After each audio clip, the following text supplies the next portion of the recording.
It is remembered as a war that lasted more than 3 centuries. No battlefield, no casualties, no bloodshed, no swords, guns, or cannons were ever raised. Yet it was officially declared, legally binding, and only formally ended generations later. This was the only war in history fought without a single weapon. The year was 1651. Europe was emerging from decades of brutal conflict. The English Civil War had torn England apart, overthrowing a king and reshaping political power. Across the North Sea, the Dutch Republic was rising as a major maritime force. Trade, ships, and influence mattered more than armies in this new world. At the center of this strange war stood two unlikely opponents. One was the Dutch Republic, a powerful trading nation built on naval dominance. The other was not a country in the traditional sense, but a small group of islands off the coast of England known as the Isles of Scilly. The Isles of Scilly were tiny, remote, strategically unimportant by most standards. A handful of islands with fishing communities and rocky shores. No army, no navy, no industry, no ability to wage war. Yet in 1651, the Dutch Republic declared war on them. To understand why, the political chaos of England must be understood first. During the English Civil War, royalist forces loyal to King Charles I were pushed out of mainland England by parliamentarian troops. The last royalist stronghold became the Isles of Scilly. From there, royalist ships began attacking Dutch merchant vessels in the English Channel, seizing cargo and disrupting trade. The Dutch had no interest in England's internal war. Their concern was commerce. Dutch ships were being looted by royalist privateers operating from Scilly. The Dutch demanded compensation. None came. So they did something extraordinary. In March 1651, Admiral Martin Trump sailed to the Isles of Scilly with a fleet.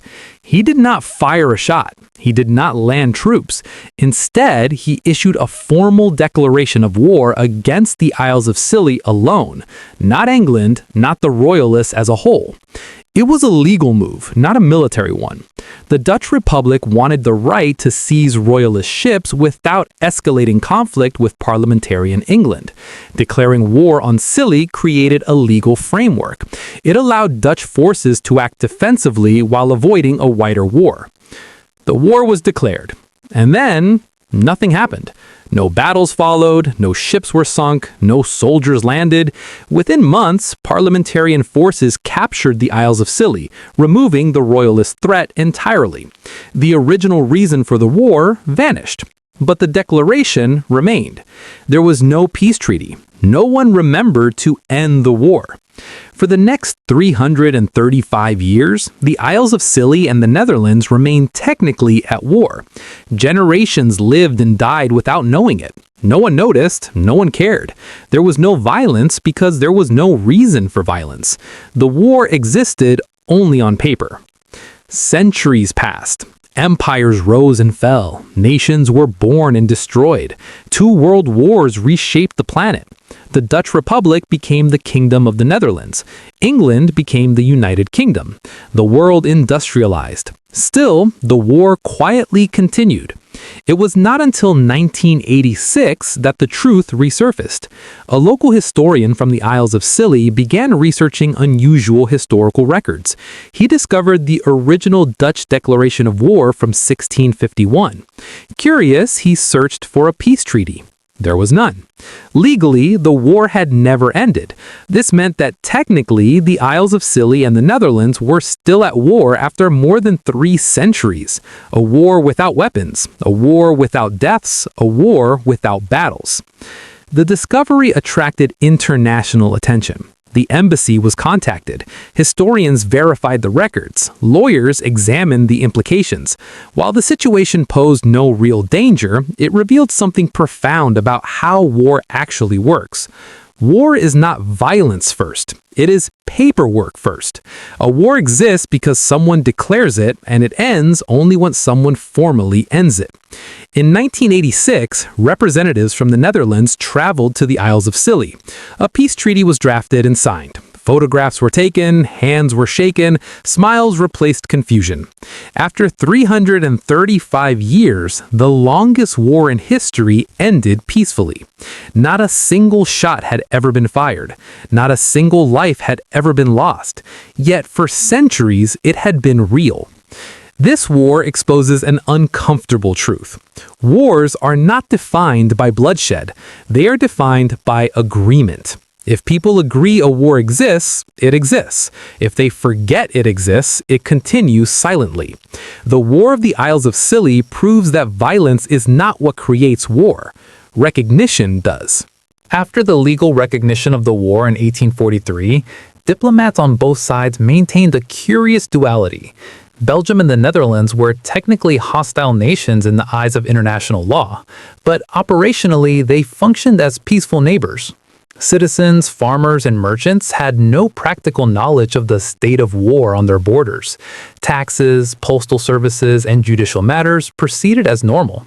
Historical documents from Belgian archives preserved in the State Archives of Belgium reveal that Belgian administrators routinely issued permits and licenses in the disputed zone while noting that Dutch authorities claimed the same areas. Dutch tax records stored in the National Archive in The Hague corroborate this. Farmers paid taxes to both governments at different times, sometimes doubling their payments. Yet there were no disputes beyond paperwork. This phenomenon illustrates a key point. In law, a war may exist without physical combat if the criteria for armed conflict are interpreted solely as mutual recognition of hostilities rather than actual engagement. By 1870, Europe had changed significantly. The rise of the German Empire after the Franco-Prussian War created a new power balance. Belgium and the Netherlands, minor players in continental politics, continued their dormant conflict along the Meuse without incident. Diplomatic correspondences from both countries in this period mention the war only in passing, usually as an administrative footnote. Through World War I, 1914 through 1918, Belgium was occupied by Germany. The Netherlands remained neutral. Yet even under the chaos of global conflict, the dormant war between the Netherlands and Belgium over the disputed territory remained legally active. Official Belgian correspondence from 1915 notes, "The state of war with the Netherlands persists, though it bears no impact on current operations." Dutch diplomatic notes from the same period echo this phrasing. No troops were mobilized along the disputed borders. No defensive structures were erected. The war remained paper only. During World War II, the situation became even more ironic. Belgium was occupied by Nazi Germany, while the Netherlands was partially occupied. Allied powers and Axis occupiers had no recognition or enforcement of the centuries-old paper war. Nevertheless, diplomats after the war continued to list the war as ongoing. By the 1960s, historians began cataloging unusual conflicts and came across this anomaly. Legal scholar Dr. Johan S. van Dijk, writing in 1967, described it as a war that exists exclusively in the realm of administrative record, untouched by bullets, bayonets, or bloodshed. It represents a failure of diplomacy and an oversight of historical legal processes. The war's invisibility extended into everyday life. Residents of Berlay-Hertog and Berlay-Nassau rarely noticed any political tension. School children learned geography and history with no mention of their governments being at odds. Farmers harvested fields, transported goods, and paid local taxes without any concern about international hostilities. Throughout the 20th century, there were minor bureaucratic inconveniences. Certain property deeds referenced enemy territory in fine print. Postal workers occasionally needed clarification regarding addresses crossing the disputed border. However, these were logistical issues, not conflict. By 1980, both countries had adopted modern surveying and mapping technology. The Meuse River had shifted slightly over decades, further complicating the historical border definition. The Netherlands commissioned a series of geodetic surveys to map river courses, soil ownership, and cadastral boundaries. Belgium conducted parallel surveys. These modern measurements finally allowed precise calculation of disputed parcels of land. In 1988, official negotiations began to reconcile the legal anomaly. Belgian and Dutch negotiators met multiple times reviewing 19th century treaties, cadastral maps, and legal documents. Each parcel of land was analyzed, including riverside meadows, farmland, and small urban areas. The negotiations were complex because multiple claims overlapped. Certain parcels had historical Belgian ownership but had been administered by Dutch authorities for decades. Others had never been clearly measured, with boundaries described as to the oak tree then north to the stream, according to 1843 surveys. Finally, in 2016, both nations signed the Treaty of Maastricht Revision, officially correcting borders. The treaty included exchange of small parcels to reflect current occupation and historical claims, removal of the legal designation state of war from all administrative documents, joint recognition that the prior war had been entirely symbolic and inactive, public declaration ending the only war in history fought without weapons. At that moment, 173 years of paper warfare officially concluded.